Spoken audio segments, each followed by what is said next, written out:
그래서 이번 섹션에는 summarize라고 하는 함수를 볼 텐데요. summarize도 dplyer에 내장되어 있는 함수입니다. 패키지에 들어있는 함수입니다. 자, 우리가 모두 7개의 그 카테고리로 구분되어 있는 리즌 변수를 가지고 있는데요. 이게 바로 리즌 변수입니다. 제가 이 데이터를 처음에 이제 취합했을 때 이미 구분이 되어 있었던 변수들이고요. 그냥 제가 구분한 게 아니라 구분되어 있는 변수를 제가 가져다 쓰는 것입니다. 그래서 우리가 하고 싶은 것은 리즌이라고 하는 카테고리를 우리가 알고 있는데 각 카테고리가 예를 들면 어드밴스드 이코노미즈에 포함되는 국가들, 이 그룹이죠. 이 그룹의 국가들의 뭐 평균 소득이라든가 혹은 평균 교육 연수를 이제 구하고 싶을 때 어떻게 해야 하는가에 대한 이야기를 좀 하도록 하겠습니다.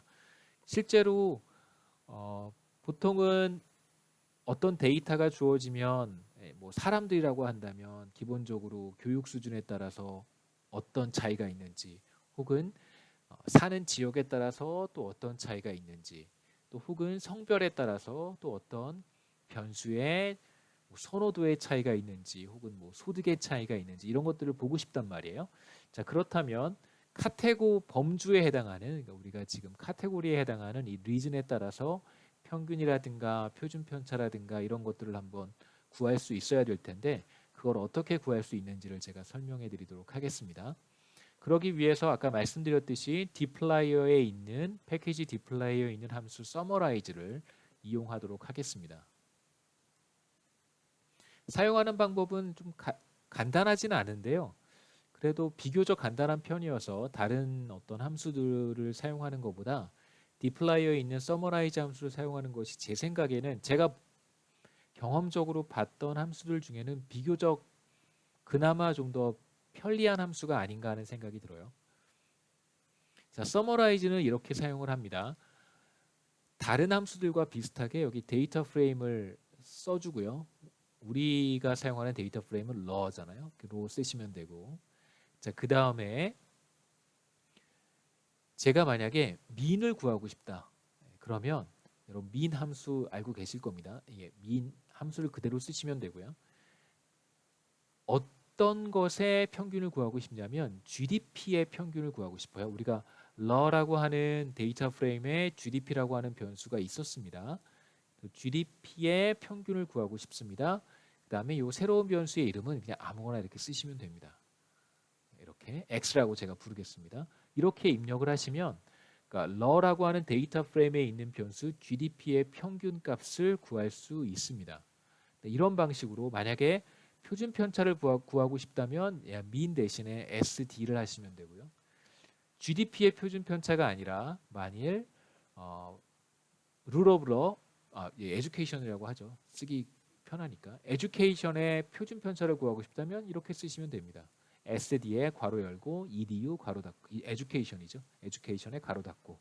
그래서 이 변수의 이름을 뭐 나는 2라고 하겠다. 이렇게 표현하시면 되는 거죠. 그래서 함수 f에는 여러분들이 구하고 싶은 요약 통계량, mean을 구하고 싶다면 mean, median을 구하고 싶으면 median, 표준 편차는 SD. 그다음에 관측치의 개수, frequency는 기본적으로 도수를 가리키는 거잖아요. 도수 몇 개가 있는가? 그러면 그 변수의 관측치가 몇 개인가? 그럼 n 이렇게 해서 쓰시면 되고요. 그다음에 최소값은 min, mean, 최대값은 max, max 이렇게 쓰시면 됩니다. 자, 그다음에 우리가 앞에서 봤던 표현은 뭐 다른 함수들과 큰 차이가 없어서 불편하지 않을 거라고 생각하는데 자, 요런 기호를 사용할 수도 있습니다. 이런 기호는 dplyer라고 하는 패키지에서 빈번하게 등장하는데 이거 좀 문제가 있는데요. 왜 이렇게 됐는지 잘 모르겠는데 요겁니다. 네. 부등호 이렇게. 그래서 왼쪽에서 오른쪽 방향으로 그러니까 왼쪽이 더 크다 이런 뜻입니다. 이렇게 씁니다. 이렇게. 타이포인데요.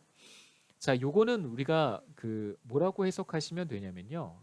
그러니까 파이프 같은 기능, 그래서 연결해주는 이쪽에서 왼쪽에서 오른쪽으로 이렇게 연결해주는 이제 파이프라고 하는 의미로 받아들이시면 되고, 코딩을 하실 때 뭐 콘솔이든 아니면 스크립트 파일에서 작업을 하시든 상관없이 이 표시를 직접 이렇게 입력하고 부등호 입력하고 또 다시 퍼센티지 이렇게 입력하고 백분율 표시 입력하고 이렇게 하실 필요 없고요.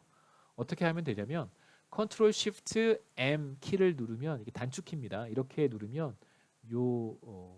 부등호 기호가 그대로 되는데요. 제가 한번 보여드릴게요. 이쪽에서 자 컨트롤 쉬프트하고 M을 딱 누르면 이렇게 보셨죠? 컨트롤 쉬프트 M 하면 한 번에 이 세 개의 기호가 카피 앤 페이스트 제가 한 거 아니고요. 컨트롤 쉬프트 M 하면 이렇게 나타납니다. 왜 단축키를 M을 썼냐면요.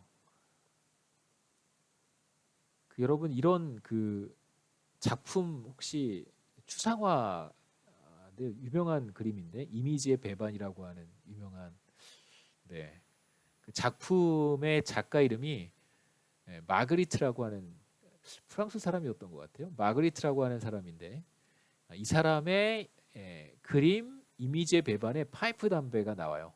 그래서 그걸 이제 믿거나 저는 그렇게 들었는데요. 뭐 믿거나 말거나 거기에서 M이 왔다고 합니다. 그래서 단축키가 왜 M일까?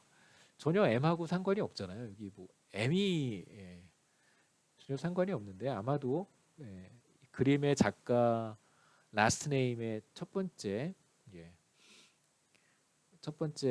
그 알파벳에서 온 게 아닌가 그렇게 생각합니다. 그래서 자동으로 타이핑이 됩니다.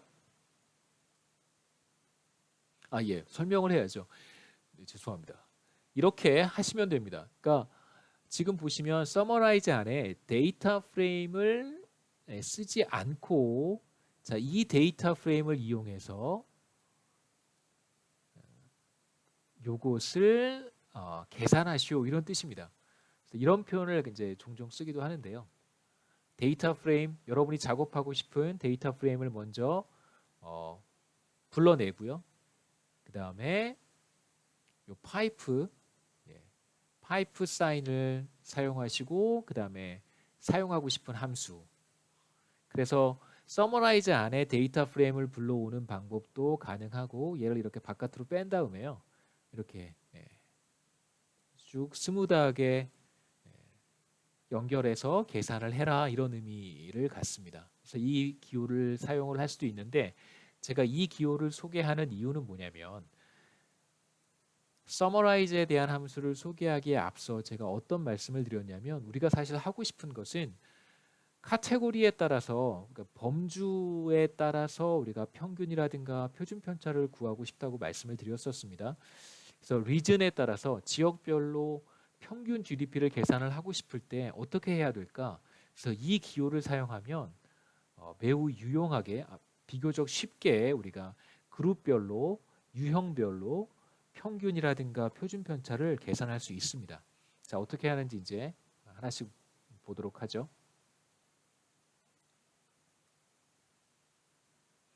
자, 첫 번째 방법 제가 소개해드렸던 것이 summarize라고 하는 함수 안에 데이터 프레임을 사용하는 방법이었고요.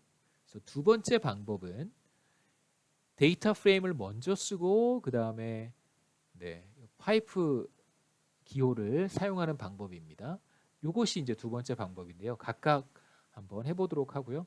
첫 번째 방법을 통해서 계산한 평균값을 M1이라고 부르고 두 번째 방법을 통해서 계산한 GDP의 평균값을 M2라고 부르겠습니다. 제가 한번 그대로 해보죠. 길지 않으니까 직접 입력하겠습니다.